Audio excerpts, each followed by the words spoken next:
Hello everyone, कैसे हैं friends. आशा करते हैं कि आप लोग अच्छे होंगे। जैसे आपको पता है कि रेलवे ग्रुप डी में जो क्वालिफिकेशन को लेके विवाद चल रहा है कक्षा 10वीं पास में और आईटीआई वालों में, उसका कल कोर्ट में हियरिंग है। कैट में आपका कल हियरिंग है 14 फरवरी के कोर्ट ऑर्डर में। उस पर क्या क्या बातें होने वाली है, कौन कितना सही है, टेंथ वालों के लिए क्या सही है और आईटीआई वालों ने जो हियरिंग किया है उसका कितना सही है, उस पर हम लोग सब कुछ अच्छे से डिस्कस करने वाले हैं। तो जो लोग 10वीं पास है और जो लोगों ने फॉर्म डाल दिया है उनका क्या होने वाला है, और जो आईटीआई क्यूए स्टूडेंट हैं उनको फॉर्म अभी डालना चाहिए या आईटीआई बेस लगा के ही फॉर्म डालना चाहिए, तो उस पर हम लोग सब कुछ अच्छे से डिस्कस करने वाले हैं। तो आइए हम लोग वीडियो को शुरू करते हैं। तो सबसे पहले हम आपको बता दें कि रेलवे ग्रुप डी की भर्ती को लेकर जो विवाद चल रहा है ना, वो आज से विवाद नहीं चल रहा है।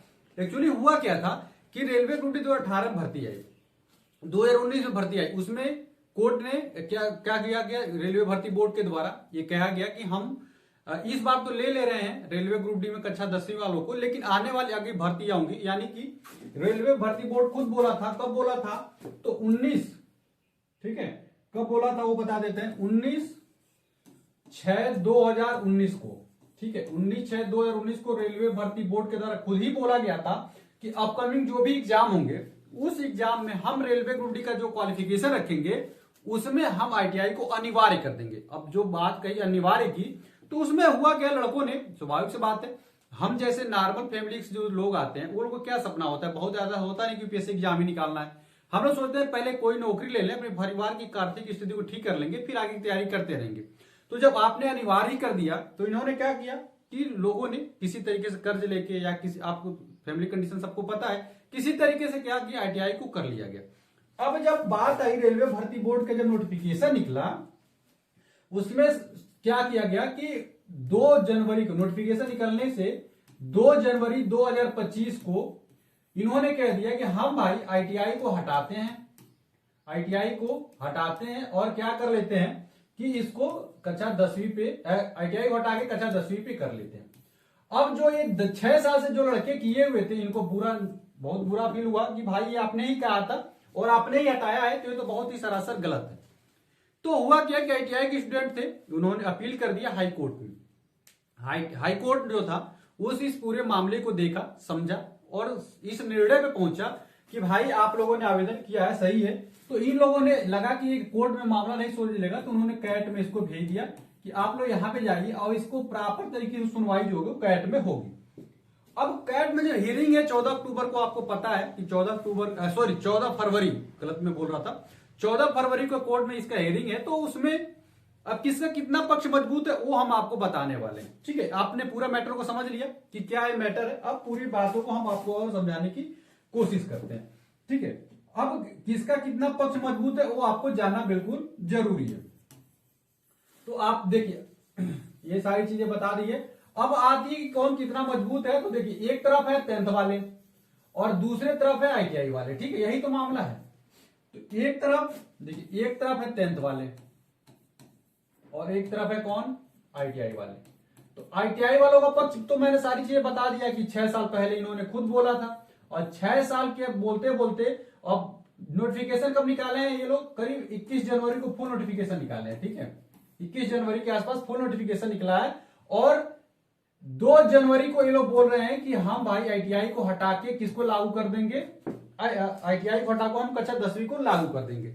यानी कि 6 साल तक जो लड़के इंतजार किए हैं वो तो कतई भी गलत नहीं भाई, आपने ही तो ये बोला था, आपने खुद नोटिस निकाला था और अभी तक बोर्ड में तो नोटिस अभी भी नहीं हटाई गई है। और 19/6/2019 को तो आपने खुद ही बोला था, ठीक है। इसलिए इन लड़कों का आईटीआई के जो भी लड़के उनका पक्ष ज्यादा ही मजबूत लग रहा है। इनको भी लग रहा है कि भाई सही चीज है, आपके द्वारा किए हुए हो तो आपकी गलती है, तो लड़के क्यों भाई आप क्यों भुगते हैं, आपकी गलती है। दूसरी तरफ 10th वाले लड़के हैं भाई, 10th वाले लड़कों की तरफ से भी कोई गलती नहीं है, ये लोग तो कुछ कह ही नहीं रहे हैं। इन लोगों का कहना है कि जब आरआरबी किया है तो आरआरबी खुद जाने। तो इन लोगों में मजबूती क्या है कि इन लोगों में आरआरबी खुद ही कह रही है, आरआरबी जो है वो खुद ही कह रही है कि हम कक्षा 10वीं पास को लागू करने वाले आईटीआई को हटा रहे हैं। अब इसमें मजबूती का पक्ष 8-10 वालों के लिए ये है कि देखिए ये लोग क्वालिफिकेशन को बढ़ा नहीं रहे। अगर क्वालिफिकेशन बढ़ता है ना तो समस्या होती है, क्वालिफिकेशन को कम करना कतई किसी भी तरीके से गलत नहीं है, ठीक है। कहीं भी आप निर्णय देंगे तो यही सोचेंगे ना कि 10+ आईटीआई था, हम ITI को हटा केवल 10 पास कर दिया। अगर 10 पास कर लेंगे तो जो लड़का ITI किया वो भी भर लेगा और जो 10 किया है वो भी भर लेगा। ठीक है। दूसरी बात, पहले प्रश्न में इस बात में आरआरबी की दूसरी बात यह है कि यहाँ पे आरआरबी खुद लड़ रही है। एक तरफ से आरआरबी जब खुद लड़ रही है और आरआरबी खुद ये बात बोलेगी कि हमने भाई नोटिफिकेशन निकाला है और नोटिफिकेशन में जब साफ तौर पे लिखा है तो उसके लिए फिर से वो बैक आने की कोशिश नहीं करेगी, अपने निर्णय को जल्दी बदलने की फिर से कोशिश नहीं करेगी, वो भी इतना जल्दी। बातों को समझ रहे हैं? यानी कि दोनों ही पक्ष जो है एक तरीके से अपने अपने जगह पे सही है। अब बड़ा टफ हो जाता है कैट के लिए कि ये इस पे क्या निर्णय दे, इस पे क्या निर्णय दे। एक कैट का जो कल का ऑर्डर आएगा उसके हिसाब से एकदम क्लियर हो जाएगा कि क्या 10वीं पास रहेगा या ITI लागू रहेगा। आप क्या चाहते हैं इसको कमेंट करके जरूर बता दीजिएगा कि आप लोग चाहते हैं ITI लागू हो जाए या 10वीं पास ही रहे, आप लोगों के लिए सही रहेगा। 10वीं पास होने से थोड़ा कंपटीशन तो बढ़ेगा, ये तो बात सही है, कोई दिक्कत। अगली बात क्या है कि 10 वालों का क्या होगा जिन लोगों ने फॉर्म अप्लाई कर दिया है। तो अब बात आती है कि जो लड़के जो है 10वीं पास हैं और उन लोगों ने फॉर्म अप्लाई कर दिया तो उनका क्या होगा। देखिए ऐसा कुछ होगा नहीं, ऐसा नहीं होगा आप लोगों का फॉर्म रिजेक्ट हो जाएगा। जो लोग फॉर्म डाल दिए हो कोई बात नहीं, अगर ITI लागू होता है तो वहां से क्या होगा कि आपको पॉइंट्समैन वाले पद दे दिए जाएंगे। और जो लोग ITI वाले हैं वो लोग लागू कर दिए, तो अगर वो लोग फॉर्म डाल दिए केवल 10वीं पे फॉर्म डाले जो ITI वाले स्टूडेंट है, तो बाद में मॉडिफिकेशन का लिंक खुलेगा, उसमें आप ITI ऐड कर सकते हो। इसमें कोई परेशान होने की बात नहीं है। इसीलिए 14 तारीख को जो कोर्ट का ऑर्डर आएगा कैट का, तो उसके लिए आप परेशान होने की जरूरत नहीं है। दोनों के लिए अपॉर्चुनिटी है। फॉर्म डालना चाहिए या नहीं डालना चाहिए वो मैं बता दूं, फॉर्म डालते रहिए, कोई भी दिक्कत नहीं होगी। अगर कुछ एडिशनल होगा ना तो उसके लिए आपको फिर से मॉडिफिकेशन लिंक खुलेगा, डेट बढ़ाई जाएगी, उसका फीस भी नहीं लिया जाएगा क्योंकि कोर्ट का वो ऑर्डर रहेगा। ठीक है, तो इसीलिए बाकी कोई भी अगर डाउट हो और आप चाहते क्या हो कि 10वीं लागू रहे या ITI लागू रहे तो कमेंट करके मुझे बताइएगा।